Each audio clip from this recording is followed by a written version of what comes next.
Hello all, welcome to அன்பு collections. வாங்க இன்றைக்கி நம்ம வீட்டில் என்ன சாப்பாடுன்னு பார்க்கலாங்க. காலையில் பிரேக்ஃபாஸ்ட் வந்து மெத்துன்னு சாஃப்டான இட்லி.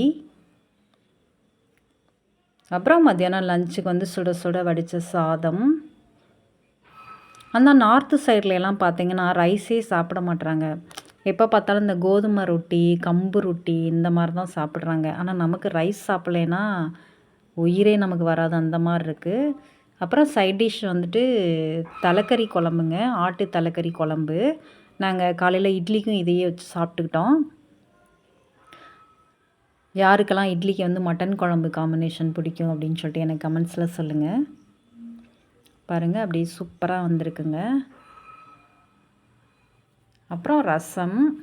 நம்ம என்ன தான் வகை வகையாக விதவிதமாக வச்சு நம்ம சாப்பிட்டாலும், குழம்பு, கூட்டு, காய்கறி, பொரியல் அது இது நம்ம நிறைய வச்சு சாப்பிட்டாலும் லாஸ்ட்டில் கொஞ்சம் அந்த ரசம் ஊற்றி சாப்பிடும்போது ஒரு தனி சந்தோஷமாக இருக்கும். அந்த ரசம் வந்து அந்த தக்காளியோட அந்த புளிப்பு, அந்த ஒரு லைட்டாக கொஞ்சம் ஸ்வீட்னஸ், அந்த வெல்லமெல்லாம் போட்டு பண்ணும்போது அது நல்லாயிருக்கும். லாஸ்ட்டாக சுருக்குன்னு புதினா துவையல். வீடியோ பிடிச்சா லைக் பண்ணுங்கள், ஷேர் பண்ணுங்கள், சப்ஸ்கிரைப் பண்ணுங்கள். உங்கள் வீட்டில் என்ன சாப்பாடுன்னு கமெண்ட்ஸில் சொல்லுங்கள். தேங்க்யூ.